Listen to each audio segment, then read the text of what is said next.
Well, good morning to all of you shooters and reloaders out there. It's Fortune Cookie 45LC coming to you from the Hot Lead Zone Express. And interestingly, I just did a search on YouTube and did not find a lot of videos that compare a number of 22 long rifle ammo in terms of subsonic and standard velocity. There are a number of videos that compare 2, but not 6. So let's go ahead and compare these 6 brands of subsonic and standard velocity 22 long rifle ammo and get an idea of what we might want to use in our rifles and pistols for accurate shooting and taking of small game or shooting target groups at the range.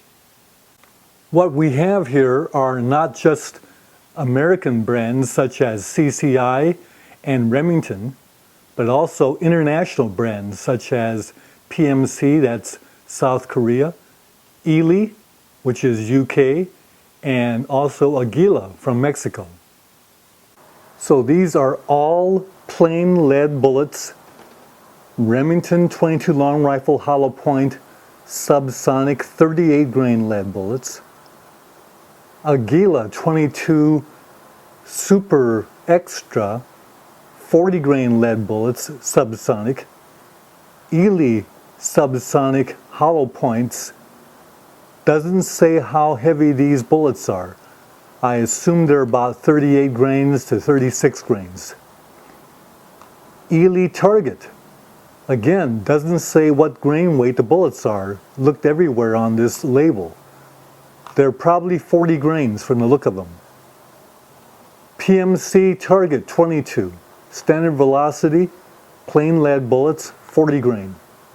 CCI standard velocity, plain lead bullets, 40 grain bullets, solid bullets.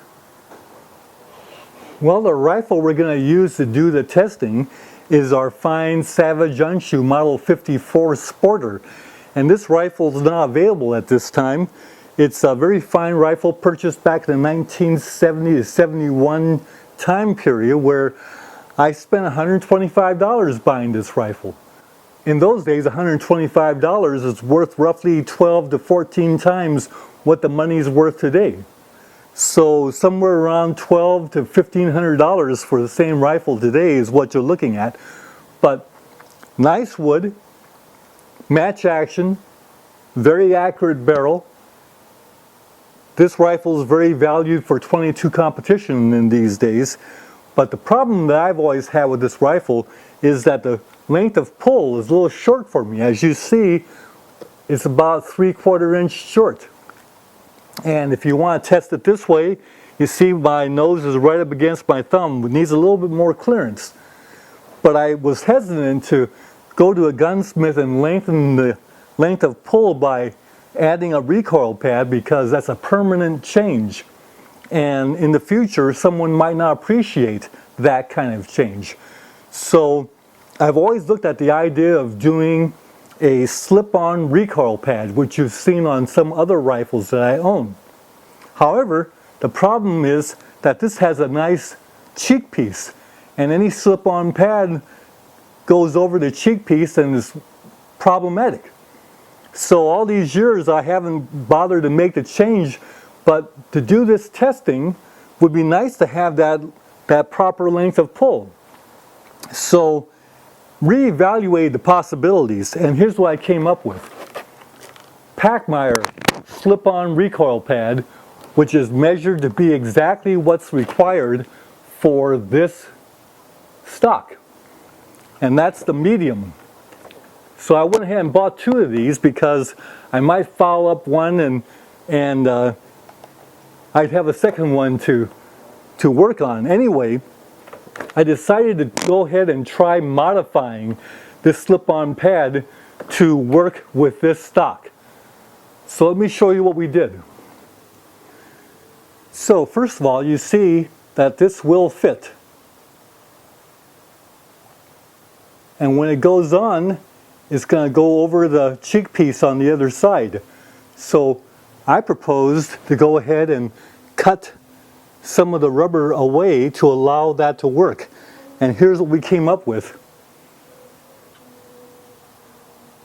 and on the other side to follow the cheek piece, not interfere with the sling swivel, and then these curves will follow the curve of the magazine and also the schnabel forend, as you see there. Now, interestingly, the curve of the existing butt plate doesn't match the curve inside the recoil pad. There's actually a little hollow in here caused by the curve here being more than the curve inside the recoil pad. Well, that can be corrected by taking some of the rubber that was cut away and go ahead and tape that to the back of the stock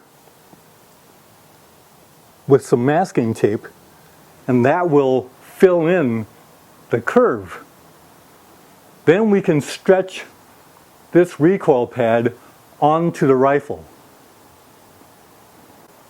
When you do that, here's what you get. This is the side opposite the rollover cheek piece, and this is what you get on the other side.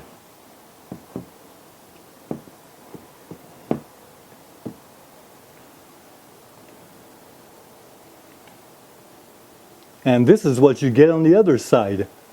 Notice we're following the contour of that rollover cheek piece. And the slip-on pad for the Pachmyre conforms nicely to the stock. Well, so I'm very pleased to report to you that this is a very nice outcome. It worked out real well, and if you ever have any needs to increase your length of pull with slip-on pads, you might consider going ahead, and even if you got to do a little modification, it can be done. This feels so much better.